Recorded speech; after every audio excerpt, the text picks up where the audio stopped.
आज हम MEG 15 के बहुत इंपॉर्टेंट टॉपिक से डील करने वाले हैं और ये टॉपिक है वर्ल्ड लिटरेचर। तो शुरू करते हैं बिना कोई टाइम वेस्ट किए हुए। तो सबसे पहले हम करेंगे इंट्रोडक्शन। तो इंट्रोडक्शन में हम देखेंगे कि थ्योरी क्या होती है और वर्ल्ड लिटरेचर क्या होता है।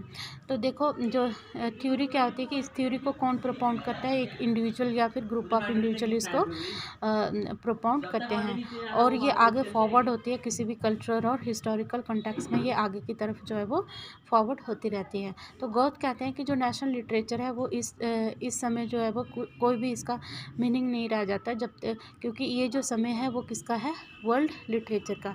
अब हम करते हैं meaning of world literature. World literature क्या है? एक्चुअली जो वर्ल्ड लिटरेचर है उसी को जर्मनी में वर्ल्ड लिटरेचर कहा जाता है। तो वर्ल्ड लिटरेचर जो दो शब्दों से मिलकर बना है, वर्ल्ड और लिटरेचर। वर्ल्ड का मतलब है वर्ल्ड और लिटरेचर का मतलब है लिटरेचर, सिर्फ स्पेलिंग में थोड़ा सा चेंज है। तो ये जर्मनी था जिसने आइडिया दिया था वर्ल्ड लिटरेचर का। तो जो बहुत ही फेमस रोमांटिक पोइट हैं गोथ, तो वो कहते हैं उन्होंने जब कालिदासा की ट्रांसलेशन अभिजननम शकुंतलम को पढ़ा तो वो बहुत ज़्यादा ही इससे रोमांचित हुए और उस समय उनके जो कंटेम्प्रेरी थे, उनके जो समकालीन थे शैगल, वो भी इसके जादू से नहीं बच पाए, संस्कृत लिटरेचर के जादू से। तो दोनों ने, गोथ और शैगल ने, दोनों ने महसूस किया कि कोई एक आइडियल लिटरेचर होना चाहिए जो सभी के सब लिटरेचर को यूनाइट करे। फिर उसके बाद जो रोमांटिसिज्म है उसका एक इम्पॉर्टेंट एस्पेक्ट ये है कि ये जो है अपने ही नेशन के जो लिटरेचर है उसको यूनिक और सुपीरियर मानते हैं। French found it difficult to accept that Shakespeare is a greater writer of all nations and all ages, because they could not accept that an English writer could be superior to French literature। तो इसमें जो French people थे तो वो इस बात को accept नहीं कर सकते थे कि जो शेक्सपियर है वो सभी एजेस का या सभी नेशन का जो है वो सबसे ज़्यादा जो जीनियस पोइट हो सकता है या राइटर हो सकता है, क्योंकि उनके अकॉर्डिंग फ्रेंच लिटरेचर से ज़्यादा सुपीरियर कोई भी नहीं हो सकता, कि कोई भी इंग्लिश लिटरेचर है वो फ्रेंच लिटरेचर से ज़्यादा सुपीरियर कैसे हो सकता है। लेकिन जो जर्मन थे वो प्रेफर करते थे, वो प्रेज करते थे शेक्सपियर की। अब हम देखेंगे strands of in idea of world literature. तो हम देखेंगे कि इसमें कौन कौन से एलिमेंट हैं वर्ल्ड लिटरेचर के आइडिया में। तो सबसे पहले आता है रोमांटिक मूवमेंट। तो रोमांटिक मूवमेंट जो है इसने इन्फ्लुएंस किया था बहुत सारे राइटर्स के वर्क को और बहुत सारे कल्चर हिस्टोरियन को। तो जो रोमांटिक मूवमेंट के जो पोइट्स थे तो वो कैसे, जो राइटर्स थे तो वो क्या लिखा करते थे, ज़्यादा ऑर्डिनरी लैंग्वेज में लिखते थे और नेचर के बारे में ज़्यादा लिखा करते थे।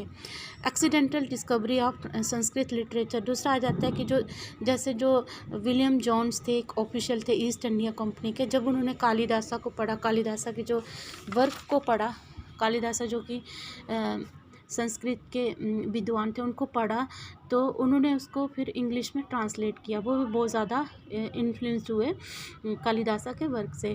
फिर गौथ और शैगल दोनों जो है वो इसके इन्फ्लुएंस में आए थे, संस्कृत लिटरेचर के इन्फ्लुएंस में। उसके बाद हम देखते हैं कि influence on German writer.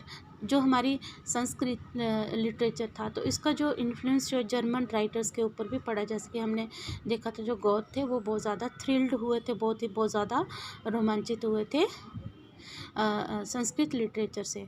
Fourth जो एलिमेंट या स्ट्रैंड आ जाता है वो आ जाता है national rivalry. It was the part of romantic movement in western literature. फिर it is the combination of all these stands that give rise to the idea of theory of world literature. तो ये सभी जो stands थे इनका combination से ही जो है वो वर्ल्ड लिटरेचर का आइडिया आया।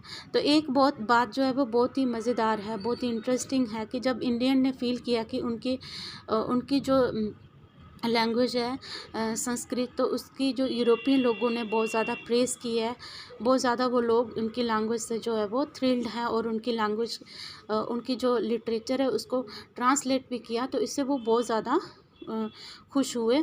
तो इसको कहा जाता है कि जो it was a civilisational and cultural meeting point. ये था कि एक सिविलाइजेशन और जो साहित्य था वो उन दोनों वो मीट कर रहे थे, अलग अलग सभ्यताएं अलग अलग जो कल्चर थे वो आपस में मीट कर रहे थे।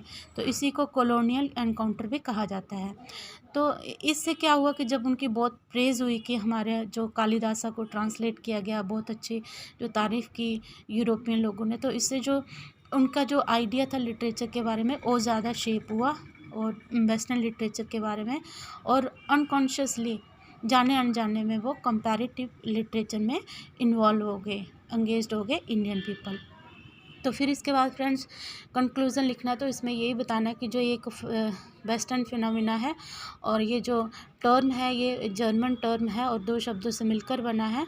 और ये जो वर्ल्ड लिटरेचर का जो आइडिया है ये जर्मन साइंटिस्ट जो जर्मन स्कॉलर्स थे उन्होंने दिया था।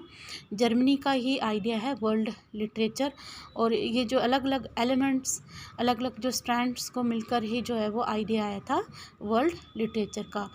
तो आई होप फ्रेंड्स आपको मेरी वीडियो अच्छी लगी होगी। तो अगर मेरी वीडियो अच्छी लगी तो please like my channel and subscribe my channel also. Thank you.